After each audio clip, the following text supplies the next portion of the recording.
Hi, in this video we're going to be looking at the gate.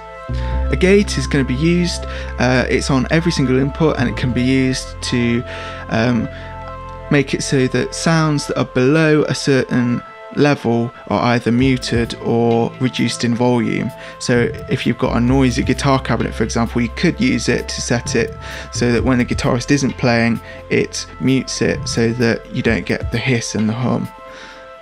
So if you look here, we have a threshold. Firstly, this threshold is the point at which when a signal goes above it, it switches on, and when it's below it, it mutes it. The depth is how much it's going to mute it. If it's on 60, it's the maximum, it's going to pretty much mute it. If you bring it up, rather than muting it, you could have it so it just reduces the volume below the threshold. The attack is once the signal goes above the threshold, how quickly will it switch on the signal? How quickly will it open? If you have it too slow, 300 milliseconds, then you will miss the start of the note, the transient, so it's best to have that something low, like a millisecond or two. But if you go too fast, 50 microseconds, then actually you might get some clicking and stuff because it's too fast. So about a millisecond is good. Release, let's go to hold first. Actually, the hold is once this signal goes below this threshold, how long will it hold it open before it starts to release again?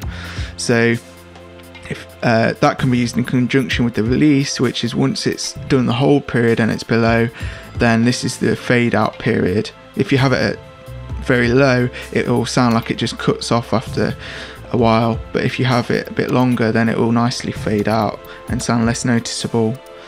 Down here, this is just if it's on or off.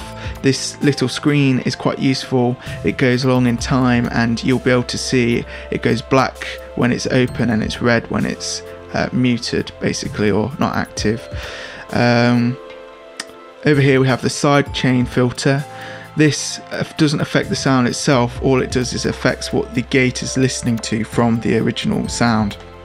So if you have a noisy guitar cabinet with a loud 50 Hz hum, if you have that in your listening signal, then it's going to be hard to determine the volume of the hum if it's here, and then small quiet signals.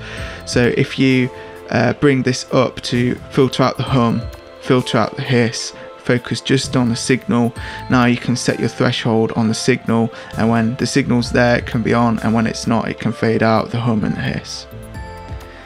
Down here we have a library which you can use to store your favourite settings or record them for a good starting point in future. In the next video we're going to be looking at the EQ settings.